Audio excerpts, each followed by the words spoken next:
Donald Trump has exposed his weakness as a dealmaker today following a deadly airstrike in Kyiv that claimed 12 lives, including 2 children. Taking to his own social media platform, the US president addressed the Russian leader Vladimir Putin directly with the words, "Vladimir, stop." And a lot of people said Russia wanted to go for the whole thing. And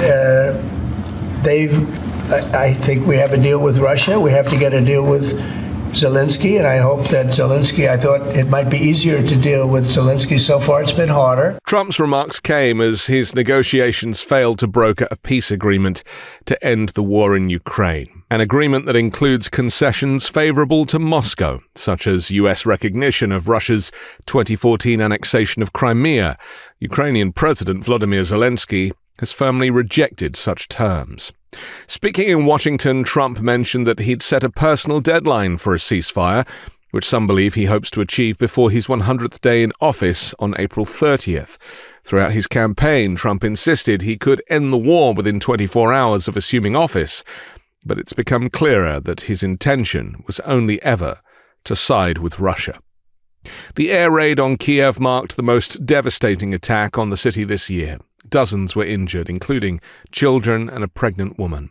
Russia also launched attacks on Kyiv and other Ukrainian cities, using a combination of drones, ballistic missiles, and guided munitions in an overnight assault that shook the capital from 1 a.m. onward. Kyiv Mayor Vitaly Klitschko confirmed that search crews had pulled out 3 bodies and rescued 1 survivor from the rubble. President Zelensky identified 2 of the victims as siblings, 21-year-old Nikita and 19-year-old Sofia. Our capital has suffered loss and destruction, he said. More than 90 people were injured, over 40 hospitalized, and damage was reported in multiple neighborhoods, with fires breaking out and debris raining down. Ukrainian emergency officials described the assault as a massive, combined strike from Russia. Footage captured the moment a North Korean KN-23 missile, reportedly fired by Russian forces, struck an apartment building in Kyiv, creating a large explosion. The Interior Minister said rescuers continued searching for people buried under the rubble, including the 2 children. Elsewhere, Kyiv was hit by numerous drone and missile strikes.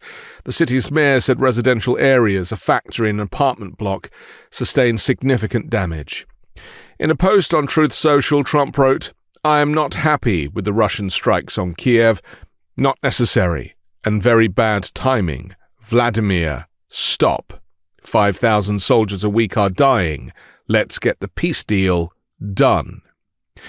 A day earlier, Trump had lashed out at Zelensky for rejecting the U.S. peace plan that would require Ukraine to give up Crimea and other occupied territories. Trump accused the Ukrainian leader of prolonging the war, describing his stance as very harmful.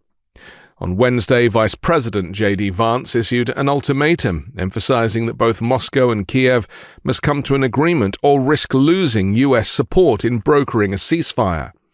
This marked the second such ultimatum from the Trump administration in under a week, despite Trump's earlier promises to quickly end the conflict upon beginning his second term. Vance appeared to let slip that Trump is prepared to walk away, leaving Ukraine to fight for its own sovereignty. Zelensky, cutting a visit short to South Africa, reiterated Ukraine's call for an unconditional ceasefire. "It's been 44 days since we agreed to halt strikes, yet Russia continues to kill our people," he said. "These attacks must stop without conditions." Special Envoy Steve Witkoff reportedly intends to tell Putin that Ukraine must maintain its own defense forces and military infrastructure. Ukraine's foreign minister said Russia's ongoing attacks and demands demonstrate that it, not Ukraine, is the primary barrier to peace. Moscow must face pressure, he said. Putin's aggression won't be curbed by compromise. It must be met with strength. Ukrainian citizens posting from bomb shelters and damaged homes expressed frustration over Trump's peace plan and what they see as disregard for Ukrainian civilian casualties. Many believe the scale of the recent assault shows that the Kremlin has little interest in real negotiations. In Kyiv, many residents spent the night in subway shelters. The head of the Ukrainian president's office said Putin's only goal is to kill these civilian attacks must come to an end. Trump has accused Ukrainian President Volodymyr Zelensky of undermining what he claimed was a near-finalized peace deal to end the war in Ukraine, offering his clearest indication yet that the United States may be prepared to officially acknowledge Russia's annexation of Crimea as part of any settlement.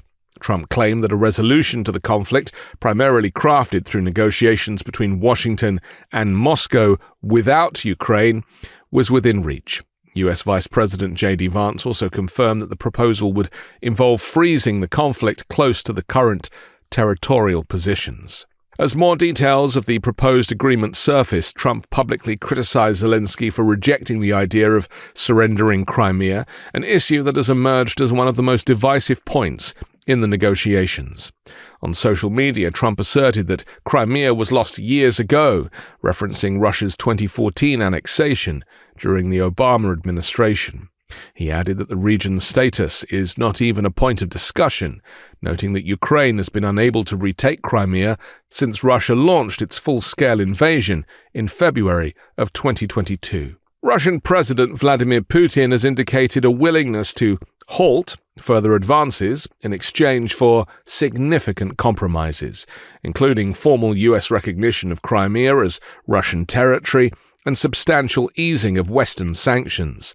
Vice President J.D. Vance stated on Wednesday that the U.S. envisions solidifying existing territorial boundaries with only minor adjustments. Where the lines are now, or very close to them, is where the eventual borders will likely be drawn, Vance said. He acknowledged that this would mean territorial losses for both sides. Notably, some of Moscow's earlier demands, such as restrictions on Ukraine's military capabilities and a prohibition on foreign troops, are not believed to be part of the current U.S. proposal. Russia had previously cited these issues as core justifications for its full-scale invasion in 2022. When asked today about Norway's staunch support of Ukraine, Trump responded, "I have no allegiance to anybody." I'm Anthony Davis. You can find me on the 5 Minute News YouTube channel and podcast, on Wednesdays co-hosting Uncovered, and on Sunday on The Weekend Show with MeidasTouch. Love this video? Continue the conversation by following us on Instagram @MeidasTouch and help us blow past 1 million followers.